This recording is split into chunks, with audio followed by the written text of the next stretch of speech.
जब चारों कुमारों का नामकरण हो रहा है,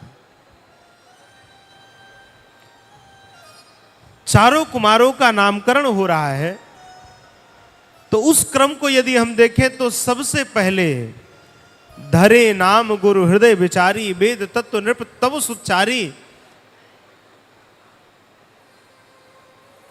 जब चारों कुमारों का नामकरण हो रहा है, उस क्रम में सबसे पहला नामकरण हमारे राम जी का हो रहा है।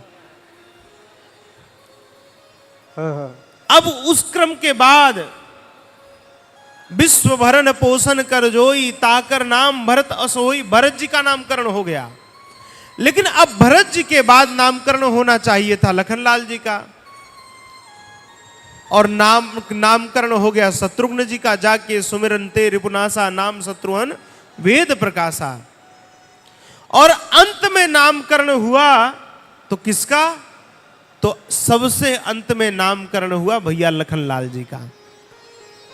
लक्षण धाम राम प्रिय,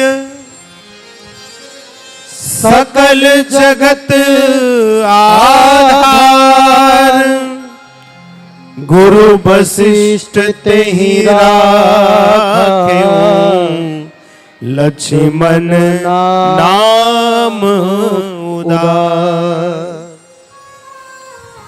सबसे अंत में लक्ष्मण जी का नामकरण किया गया। किसी ने कहा, अरे भैया क्रम के हिसाब से राम जी के बाद भरत जी का हुआ, भरत जी के बाद लखनलाल का होना चाहिए था, ये क्रम टूटा क्यों? तब गोस्वामी जी कहते हैं, देखो भाई, भरत जी के बाद नामकरण लक्ष्मण जी का ही होना था, लेकिन उसी समय लक्ष्मण जी रोने लगे। तो लक्ष्मण जी जब रोते थे, जैसे बालक, छोटा सा बालक रोता है तो उसको कोई टॉफी दे दीजिए, कोई चॉकलेट दे दीजिए, कोई खिलौना दे दीजिए, अथवा उसकी मां ले ले तो बालक चुप हो जाता है। लक्ष्मण जी संसार की भौतिक किसी भी वस्तुओं से प्रेम या लगाव नहीं रखते हैं।